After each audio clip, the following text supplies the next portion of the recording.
Tem um filho de 15 anos, bastante inteligente, racional e questionador. Tentamos ensinar-lhe a vivência na doutrina da Santa Igreja, mas a adolescência chegou e com ela todas as controvérsias possíveis. Ele tem nos questionado o seguinte: a onipresença de Deus é uma característica ou uma faculdade? Se é uma característica, ela é falha, pois não há presença de Deus no inferno. Se é uma faculdade, como fica o amor incondicional ao permitir que as pessoas se afastem dele? Outro questionamento cinge-se no conflito entre a fé e a razão, em como permitir que o raciocínio e a lógica nos aproximem de Deus.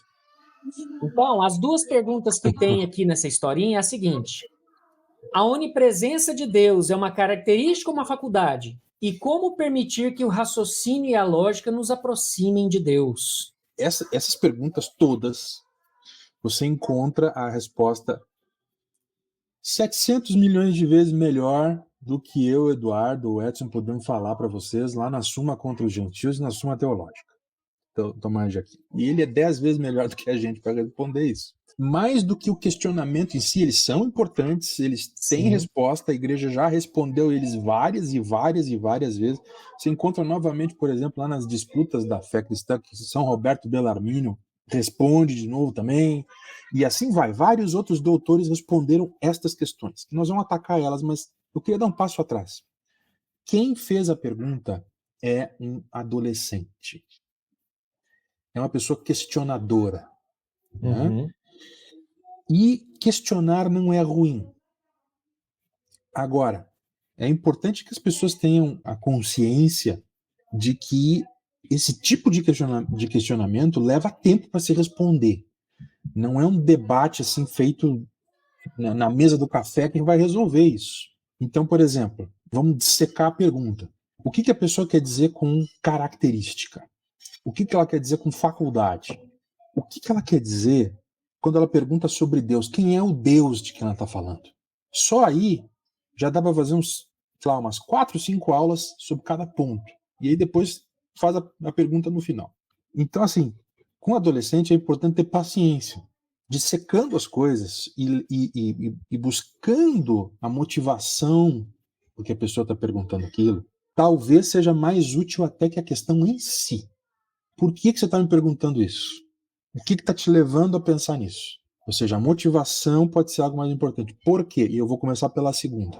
E, geralmente o adolescente ele vem com a questão e ele não tem o ferramental necessário para entender o questionamento que ele está fazendo. Então, por exemplo, se você olhar em um texto do Concílio Vaticano I, se eu não me engano, é Dei Filhos. Lá tem com clareza que a razão natural que reconhece as obras feitas pelo Criador é capaz de aproximar o cidadão de Deus. Ela não vai resolver, ela vai aproximar. E ela aproxima com simples gestos dos sentidos. Não cai um anjo do céu. Aí já é revelação. Aí é outra coisa. Eu acho que assim que a pessoa ela realmente ela tem um conceito de Deus errado. Porque, por exemplo, quando ela fala ali do amor incondicional, ou quando ela fala, Deus não estará no inferno. Mas, o inferno é a própria ausência de Deus. O inferno só existe porque Deus não está lá. Se Deus estivesse lá, ele não existiria. Ele seria diferente. Há um momento em que Deus se nega a estar num determinado local, e lá ele põe a galera que não quer conversa com ele. Vejam, isso tem a ver com o conceito de Deus. O amor incondicional. Vai devagar, vamos ampliar esse horizonte e entender que incondicional não é de qualquer jeito. Às vezes a pessoa mistura as coisas e isso não cai bem, isso não funciona bem. Mais perseverança, porque você vai precisar mexer, rever questões, rever conceitos, desmanchar as perguntas, um pouquinho de argúcia para tentar saber a motivação das perguntas, qual é o momento em que ele está vivendo. E aí você precisa ter amizade. E muitas vezes os pais não conseguem fazer isso. Que é justamente nessa época da adolescência em que o cara acha que sabe tudo e os pais não sabem de nada. Você precisa ter um tio Eduardo, um tio Edson, entendeu? Um tio Gustavo perto. Filho, eu não vou bater boca contigo. Vai conversar com o Gustavo. Fantástica a resposta do Gustavo. Eu acho que a linha é essa mesmo. Pegando a pergunta em si, a impressão que eu tenho é que não foi o adolescente que formulou essa pergunta. Foi algum professor da escola, da aula de filosofia, um ateu de 28 anos que mora com a mãe, não paga as próprias contas e quer influenciar os alunos. Então, assim, uma primeira pergunta seria: meu filho, você elaborou essa pergunta por si só ou você ouviu em algum lugar? Por quê? Se o menino elaborou por ele mesmo, não vai ser difícil dele achar a resposta.